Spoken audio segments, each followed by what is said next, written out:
It's been the biggest relationship builder that I've ever experienced. And when I come from a place of how can I help you? What else can I do? How can I get this out? How can I share this on social? How can I make this the most valuable show they've ever been on? If you hold that question and intention when you go and meet with someone or talk to someone at an event or on your podcast, that's going to shine through.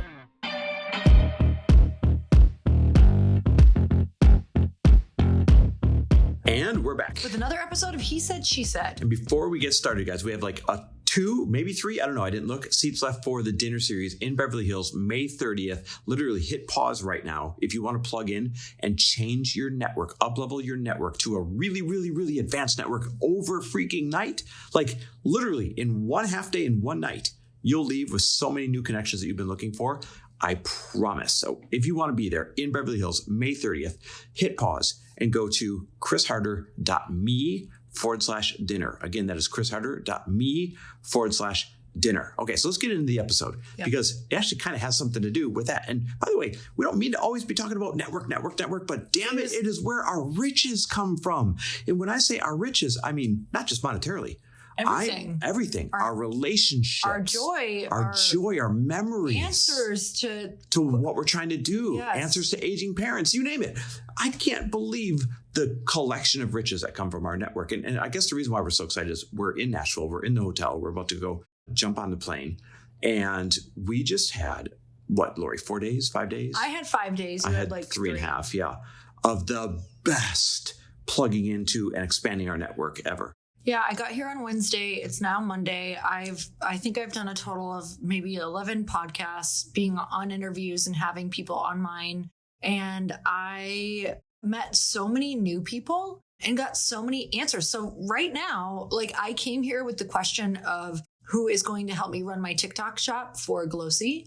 And I got that answer. Now, was I asking that question to people? No, I just had it in my head. This is something that I need for my business. And all of a sudden, I literally found not only like a good person, but the perfect person. The best in the country. Who's probably crushing it, the best in the country. Well, let's talk about actually how that unfolded so people can really figure out, wait, how did they find their answers? So, we went out to dinner with tons of different couples while we're here. There's so many great people that live here in Nashville. And yesterday we spent the afternoon and into the evening hanging out with new friends that ironically we met at a high performing dinner about 4 weeks ago back in Newport Beach. Adley and Blake Kinsman. And you probably know them because they're responsible for billions and billions and billions of views on Instagram and TikTok. They literally have an agency where they just create billions of views through viral videos. And so, we hung out with them at their house, which epic home, by the way, yesterday in Nashville. And then that went into, hey, let's go to this place for dinner. Ended up spending the whole evening at dinner. And they were talking about their new TikTok shop agency. And this is why it's significant. I don't know if you guys have been on TikTok shop, but it is selling more product right now than Instagram ever did for people. It is in a heyday. There's just some reason it works so well, except it's brand new. And there's no real, true, great agency that's mastered it yet, except they have. And so by hanging out all day and hanging out at dinner, Lori brought up, my next thing is venturing into TikTok. I know TikTok shop will be important for selling. And all of a sudden, the influx of advice. You got to price it at this. Here's how you restructure a little bit of your product. It's got to have the TikTok specific answer. Here's how we drive traffic. And boom, we found our new experts, our new agency that is going to run it. But then it got better from there. I've got a buddy, Bill Glazer, founder of Outstanding Foods, and we've invested in Outstanding Foods way back in the beginning. One of the best investments we've ever made. And he had told me the other day that he was looking for somebody that runs a good TikTok shop agency. And I was like, man, I don't know anybody. But sure enough, got out here, found them. So I just made a text intro to Bill. And he's like, dude, you just saved my life. Like, thank you for finding them. I had heard about them, didn't have a chance to research if they're legit or not. And sure enough, right here fell into our lap. So Lori is going to use them. Bill's going to be able to use them.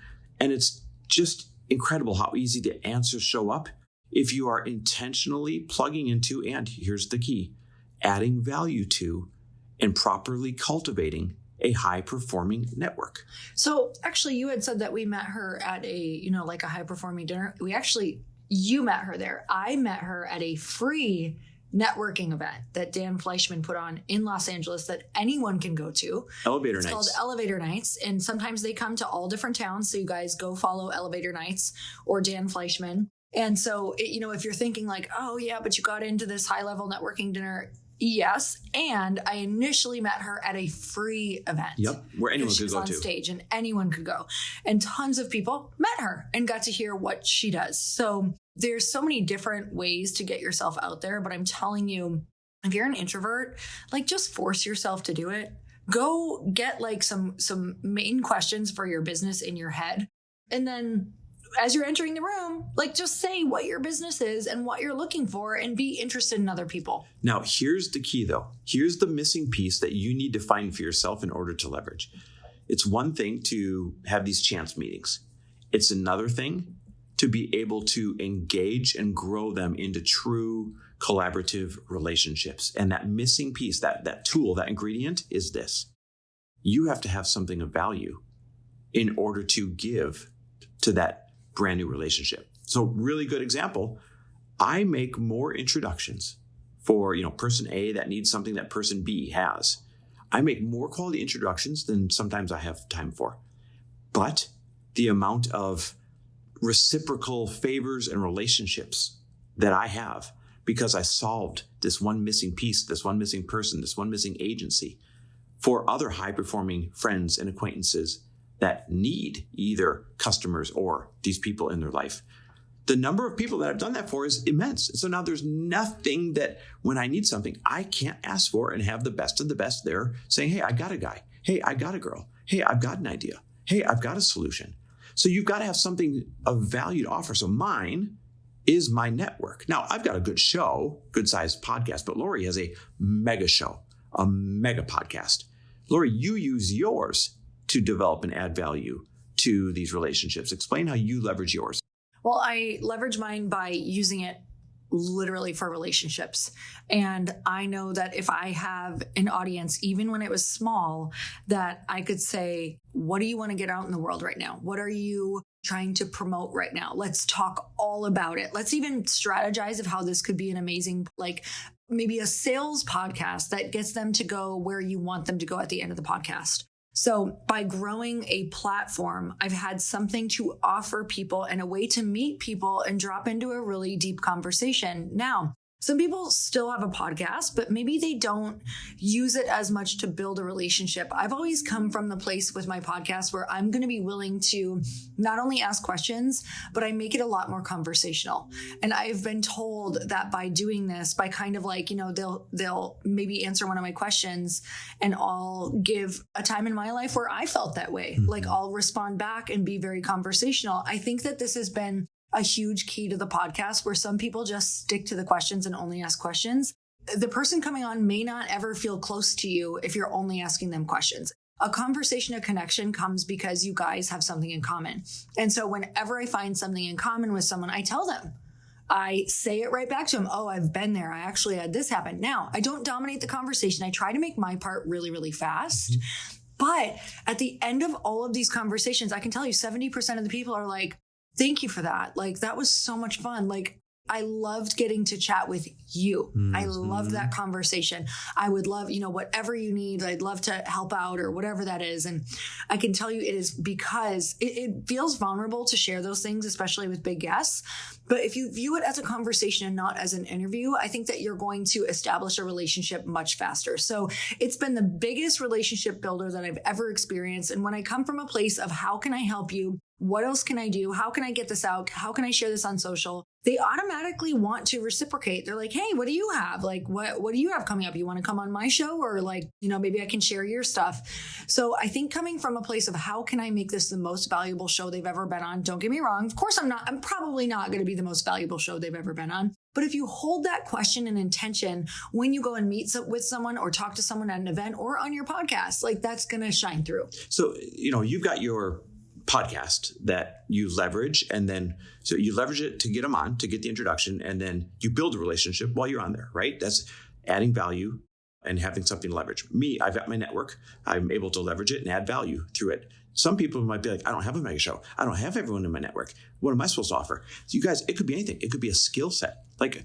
our sister-in-law, Jackie, does such a good job of leveraging her HR experience to solve problems for other entrepreneurs in a serious pain point. Like HR can be a real pain point. She's like, oh, don't worry. I'll jump on the phone with you and I'll work you through how to do that. Oh, don't worry. I can help you with those, unfortunately, like layoffs or whatever it might be. Oh, don't worry. I can help you with that hiring process. So she doesn't have a giant network. I guess she does now because she's added so much value. She doesn't have a mega podcast show, but she had a skill set. So what is your skill set that you could leverage to attract people and then add value to them? Maybe you have something else. Maybe you've got a home that you use half the year. And you're like, hey, I'm going to start telling people that they can use my home, not rent it to them. Literally like, oh, come use the lake house. Oh, come use the beach house. And add value and meet cool people that way. Guys, there's a million different ways, but you have to, number one, seek in your inventory, if you will, and say, okay, what do I have that I can start leveraging to attract and add value in order to grow a better, more high-performing network? And number two, if you can't come up with something, then again, sometimes you don't like what I have to say, but here's the truth.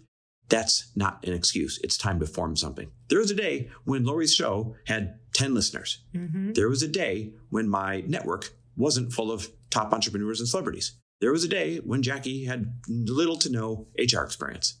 But we all worked really hard and intentionally to build those things until they became massive platforms of value. And guess what? Tomorrow's going to come whether you like it or not. Next month is going to come whether you like it or not. Next year and the year after that and the year after that, hopefully, if you're lucky, it's going to show up whether you like it or not. So why not start now? Why not start now building that valuable network? You have no excuse not to. Why not start now learning or cultivating that new skill set? You have no excuse not to. Why not start now and build that show, that YouTube channel, that social media platform, that skill set, whatever it might be? Because if you don't have one you can think of right now, well, then that is your cue to start building one fast and furious. Because when you wake up this time next year, you're going to wish you did. My friend Jen Gottlieb, she's got a great podcast. She actually took a break from it for a while, and she was doing Get Ready With Me's. And, when she first started, there was, probably 20, 30 people on, then there was hundreds of people on. And now there's still hundreds. Get Ready With Me's are lives are still, they're kind of tough to get a lot of people on at once, but she's got hundreds that come on and off throughout the Get Ready With Me's. But the thing about this is she does it every single day. And so she invites people onto them. And it offers so much value. I'm telling you, I went on there to talk about Glossy and people immediately bought Glossy because she was consistent with it. So I'm not saying this is thousands of people on her Get Ready With Me's every day. It's just like a handful. It's a couple hundred. And they're so loyal to her because she's so consistent. And this is such a value add to people in Jen's life because it might be a small crowd who gets on lives, but they are your people and they either purchase or follow. I'm telling you this because she has an incredible following, but it's like some places won't translate as well as you want, but it still does what you want it to do. So don't judge the platform based off of, well, this isn't tens of thousands of people coming on a live. No, it's a couple hundred. Like you can work your way up to a couple hundred people coming on a live. And guess what? That is amazing. That is a very powerful platform for people. I couldn't wait to come on her platform because I knew how much people loved it. And don't get me wrong, she has other massive platforms, but the one that's really popping off for her is her Get Ready With Me's. Yeah, you know what? I love people with niche followings and niche platforms. I mean, like you might only have 2,500 people that follow you, but when they're like really bought into your message and really bought into who you are, then you can move the needle for somebody with a product or a service when you want to do them a favor, more than somebody with 100,000 followers that are just kind of voyeur at that point. It's really amazing what some of the smaller, more boutique platforms and followings can do. It's about consistently showing up on a platform to have people who are really loyal to you. Yeah. So it's not even about the size of it. It's the consistency of it. Amen. Anyhow, we're getting ready to go jump on the plane, knowing that we just furthered our relationships so much and cultivated new ones so well. We're on like cloud nine, so excited about the way that we've basically added steroids to our already high performing network. And if you want to do that, if you want to accelerate that, I'm telling you, grab one of these last seats at the dinner series, May 30th in Beverly Hills. The people are going to be there are going to blow your mind. People you wish you could meet, people you wish you could collaborate with. They're all coming for the same reason. So you got to ask yourself, are you going to be there for the same reason or not? It's a serious investment for serious people that are serious about having a high-performing network of who's who. Anyhow, go to chrisharder.me chrisharder.me/dinner. Again, that's chrisharder.me/dinner. And in the meantime, thanks for listening. We'd love and appreciate you.